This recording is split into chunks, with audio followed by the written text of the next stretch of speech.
ಎಲ್ಲರಿಗೂ ನಮಸ್ಕಾರ. ವಿಷ್ಣುಸ್ ಕಿಚನ್ಗೆ ಸ್ವಾಗತ. ಇವತ್ತು ನಾನು ಮಾವಿನ ಹಣ್ಣಿನ ಪ್ರಿಯರಿಗೋಸ್ಕರ ಈ 2 ರೆಸಿಪಿಗಳನ್ನು ತೊಗೊಂಡು ಬಂದಿದ್ದೀನಿ. ಒಂದು ಮಾವಿನ ಹಣ್ಣಿನ ಒಬ್ಬಟ್ಟು ಮತ್ತು ಅದ್ರ ಜೊತೆಗೆ ಮಾವಿನ ಹಣ್ಣಿನ ಶ್ರೀಕರಣೆ. ಈ 2 ರೆಸಿಪಿಗಳನ್ನು ತೊಗೊಂಡು ಬಂದಿದ್ದೀನಿ. 2 ಅಷ್ಟೇ, ಒಂದಕ್ಕಿಂತ ಒಂದು ತುಂಬಾ ರುಚಿಯಾಗಿರುತ್ತೆ, ತುಂಬ ಚೆನ್ನಾಗಿರುತ್ತೆ. ಈ ಮಾವಿನ ಹಣ್ಣಿನ ಒಬ್ಬಟ್ಟು ಅಷ್ಟೇ ನೋಡಿ ಎಷ್ಟು ಚೆನ್ನಾಗಿ ಬಂದಿದೆ. ಇದನ್ನು ನಾವು ಯಾವಾಗಲೂ ತಿನ್ನೋ ಥರ ತುಪ್ಪ ಮತ್ತು ಹಾಲಿನ ಜೊತೆನಲ್ಲೂ ತಿನ್ಬೋದು. ನಾನು ಈ ಶ್ರೀಕರಣೆನೇ ಇದಕ್ಕೆ ಕಾಂಬಿನೇಷನ್ ಮಾಡಿದ್ದೀನಿ, ತುಂಬ ರುಚಿಯಾಗಿರುತ್ತೆ. ಈ ಒಬ್ಬಟ್ಟು ನೋಡಿ ಎಷ್ಟು ಚೆನ್ನಾಗಿ ಬಂದಿದೆ, ಮೃದುವಾಗಿ. ನಾವು ಬೇಳೆ ಒಬ್ಬಟ್ಟೆಲ್ಲ ಹೇಗಿರುತ್ತೆ ಅದೇ ಥರ ಬಂದಿದೆ ನೋಡಿ, ತುಂಬಾ ರುಚಿಯಾಗಿರುತ್ತೆ.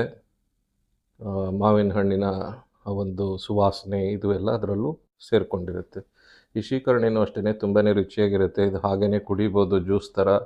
ನಾರ್ಮಲಾಗಿ ಪೂರಿ ಚಪಾತಿ ಈ ಥರದ್ದು ಮಾಡಿದಾಗೂ ಕೂಡ ಇದನ್ನು ಮಾಡ್ಕೊಳ್ತಾರೆ ಮಾವಿನ ಹಣ್ಣನ್ನು ಇಷ್ಟಪಡೋರು.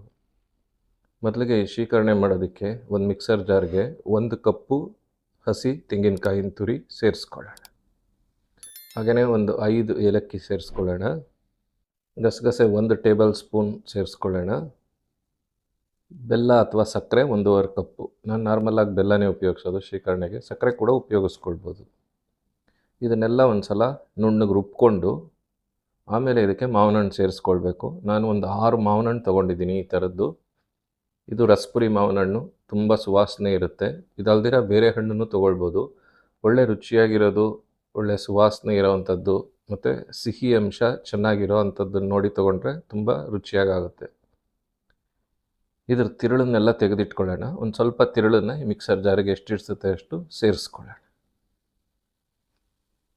ಈ ಥರ ಸೇರಿಸ್ಬಿಟ್ಟು ಇದನ್ನು ಅಷ್ಟೇ, ನೀರೆಲ್ಲ ಏನು ಹಾಕಬಾರ್ದು, ಹಾಗೆಯೇ ಈ ಥರ ನುಣ್ಣಗೆ ರುಬ್ಕೊಳ್ಬೇಕು.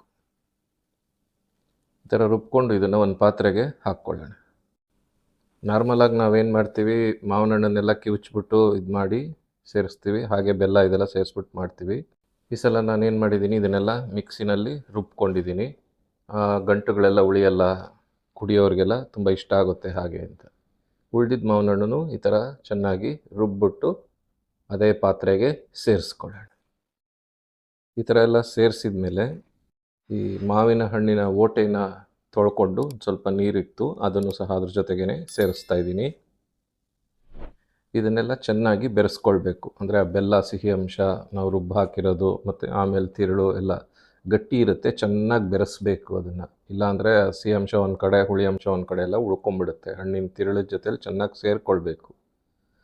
ಈ ಥರ ಸೇರಿಸಿದ ಮೇಲೆ ಒಂದು ಸ್ವಲ್ಪ ಹಾಲು, ಒಂದು ಸಣ್ಣ ಲೋಟ ಸೇರಿಸಿದ್ದೀನಿ. ಮಿಕ್ಸರ್ ಜಾರ್ಗೆ ಹಾಕ್ಬಿಟ್ಟು ಒಂದು ಸಲ ಮಿಕ್ಸಿ ಮಾಡಿ ಸೇರಿಸ್ಬಿಟ್ಟಿದ್ದೀನಿ, ಅದರಲ್ಲಿರೋ ಅಂಶ ಎಲ್ಲ ಬಂದುಬಿಡಲಿ ಹಾಗೆ ಅಂತ.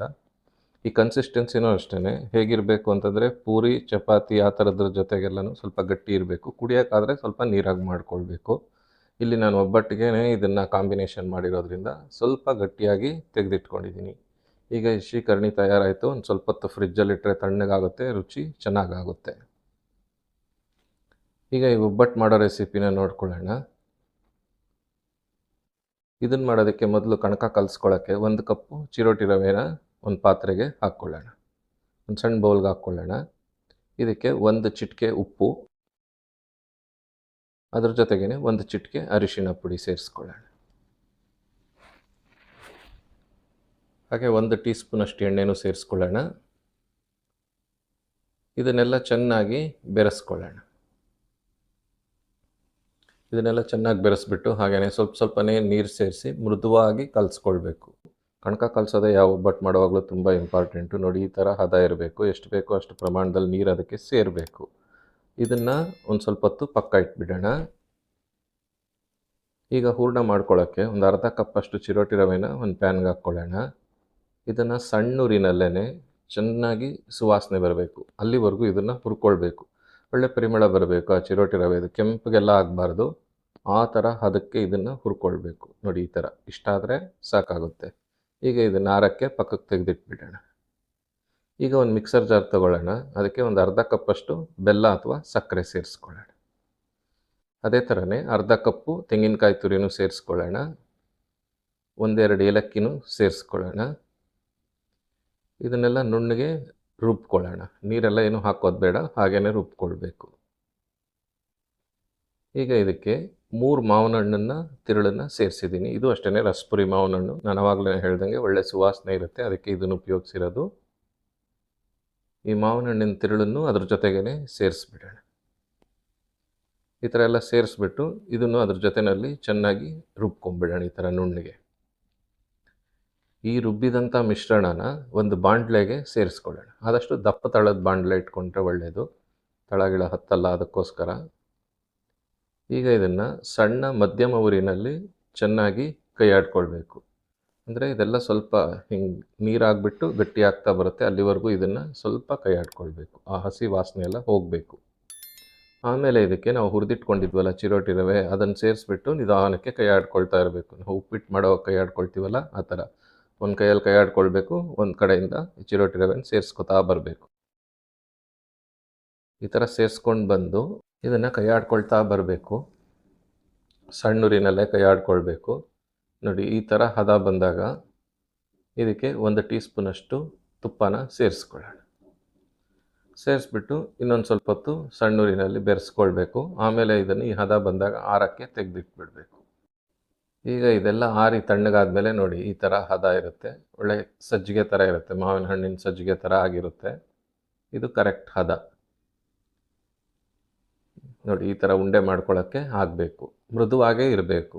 ಕಣಕ ಮತ್ತು ಹೂರಣ ಯಾವಾಗಲೂ ಒಂದೇ ಹದ ಇರಬೇಕು. ಈಗ ಈ ಕಣಕನೂ ಅಷ್ಟೇ ಮಧ್ಯನೂ 1-2 ಸಲ ಇದನ್ನೆಲ್ಲ ನಾದಿ ಹದ ಮಾಡ್ಕೊಂಡಿದ್ದೀವಿ. ಇನ್ನೂ ಒಂದು ಸಲ ಕಡೆಯದಾಗಿ ಇದನ್ನು ಹದ ಮಾಡ್ಕೊಳ್ಬೇಕು. ಈ ಥರ ಒಂದು ಸ್ವಲ್ಪ ಎಣ್ಣೆ ಹಾಕ್ಕೊಳ್ಬೇಕು. ಎಣ್ಣೆ ತುಂಬ ಹಾಕಬಾರ್ದು, ಎಣ್ಣೆ ಜಾಸ್ತಿ ಆದ್ರೂ ಕಣಕ ಹದ ತಪ್ಪೋಗುತ್ತೆ, ಒಡ್ಕೊಳ್ಳುತ್ತೆ ನಾವು ಒತ್ತೋವಾಗ ಮಾಡೋವಾಗ ಎಲ್ಲನೂ, ಅದಕ್ಕೋಸ್ಕರ. ಈಗ ಇದರಲ್ಲಿ ಒಂದು ಸಣ್ಣ ಉಂಡೆ ತೊಗೊಳ್ಳೋಣ. ನೋಡಿ,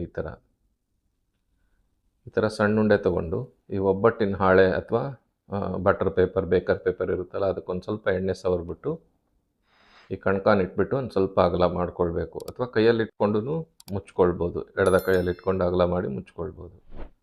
ಒಂದು ಸಣ್ಣ ಉಂಡೆ ತೊಗೊಳ್ಳೋಣ, ಅದನ್ನು ಅದರಲ್ಲಿ ಇಟ್ಬಿಟ್ಟು ಎಲ್ಲ ಕಡೆಯಿಂದ ಕ್ಲೀನಾಗಿ ಮುಚ್ಕೊಳ್ಬೇಕು.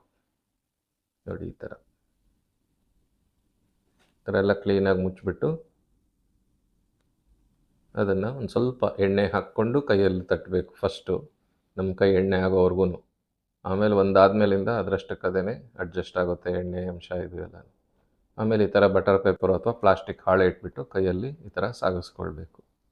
ನಾನು ಆವಾಗಲೇ ಹೇಳ್ದಂಗೆ ಕಣಕ ಮತ್ತು ಹೂರಣದ್ದು ಕನ್ಸಿಸ್ಟೆನ್ಸಿ ಸಮವಾಗಿರಬೇಕು. ಆವಾಗಲೇ ಈ ಥರ ಚೆನ್ನಾಗಿ ಹರಡ್ಕೊಳ್ಳುತ್ತೆ. ಒಂದು ಗಟ್ಟಿ ಒಂದು ಮೃದು ಆಗಬಾರ್ದು. ಹಾಗೆ ನೋಡಿ ಎಷ್ಟು ಕ್ಲೀನಾಗಿ ಬಂದಿದೆ, ನೋಡಿದ್ರೇ ಗೊತ್ತಾಗ್ತಾ ಇದೆ. ಈಗ ಇದನ್ನು ಕಾದಿರೋ ಅಂಥ ತವದ ಮೇಲೆ ಹಾಕ್ಕೊಳ್ಬೇಕು. ಫಸ್ಟ್ ಒಬ್ಬಟ್ಟು ಹಾಕುವಾಗ ಒಂದು ಸ್ವಲ್ಪ ಎಣ್ಣೆ ತವಕ್ಕೆ ಹಾಕಿರಬೇಕು. ಆಮೇಲಿಂದ ಅದರಲ್ಲಿರೋ ಎಣ್ಣೆ ಅಂಶನೇ ಸಾಕಾಗುತ್ತೆ. ಎಣ್ಣೆ ಅಥವಾ ತುಪ್ಪ ಒಂದು ಸ್ವಲ್ಪ ಹಾಕಬೇಕು ಮೊದಲನೇ ಒಬ್ಬಟ್ಟಿಗೆ, ಆಮೇಲೆ ಏನು ಹಾಕೋ ಅವಶ್ಯಕತೆ ಇಲ್ಲ. ಈ ಥರ ಒಂದು ಕಡೆ ಬೆಂದ ಮೇಲೆ ಇನ್ನೊಂದು ಕಡೆ ತಿರುವಾಕೊಳ್ಬೇಕು. ಉರಿ ಯಾವಾಗಲೂ ಸಣ್ಣ ಮಧ್ಯಮನೇ ಇರಬೇಕು, ತುಂಬ ಉರಿ ಜಾಸ್ತಿ ಇರಬಾರ್ದು, ಒಬ್ಬಟ್ಟು ಸೀದೋಗುತ್ತೆ. ಹದವಾಗಿ ಬೇಯಬೇಕು ಒಬ್ಬಟ್ಟು ಎರಡು ಕಡೆನೂ. ಈ ಥರ ಎರಡು ಕಡೆ ಬೇಯಿಸ್ಕೊಂಡು ಈ ಥರ ತೆಗೆದಿಟ್ಕೊಂಡ್ರೆ ಈ ಮಾವಿನ ಹಣ್ಣಿನ ಒಬ್ಬಟ್ಟು ತಯಾರಾಗುತ್ತೆ. ತುಂಬಾ ರುಚಿಯಾಗಿರುತ್ತೆ. ಆ ಮಾವಿನ ಹಣ್ಣಿನ ಪರಿಮಳ ಇದು ಎಲ್ಲನೂ ತುಂಬ ಚೆನ್ನಾಗಿ ಬರುತ್ತೆ. ಎರಡು ಒಂದಕ್ಕೊಂದು ಒಳ್ಳೆ ಕಾಂಬಿನೇಷನ್ನು. ಈ ಮಾವಿನ ಹಣ್ಣಿನ ಪ್ರಿಯರಿಗೋಸ್ಕರ ಮಾಡಿರೋಂತಹ ಈ 2 ರೆಸಿಪಿ, ಮಾವಿನ ಹಣ್ಣಿನ ಒಬ್ಬಟ್ಟು ಮತ್ತು ಮಾವಿನ ಹಣ್ಣಿನ ಶ್ರೀಕರಣೆ, ಈ 2 ರೆಸಿಪಿಗಳು ಇಷ್ಟ ಆಗಿದ್ದರೆ ನಮ್ಮ ವಿಡಿಯೋನ ಲೈಕ್ ಮಾಡಿ, ಕಮೆಂಟ್ ಮಾಡಿ, ಶೇರ್ ಮಾಡಿ, ನಮ್ಮ ಚಾನಲ್ನ ಸಬ್ಸ್ಕ್ರೈಬ್ ಮಾಡಿ. ಧನ್ಯವಾದಗಳು.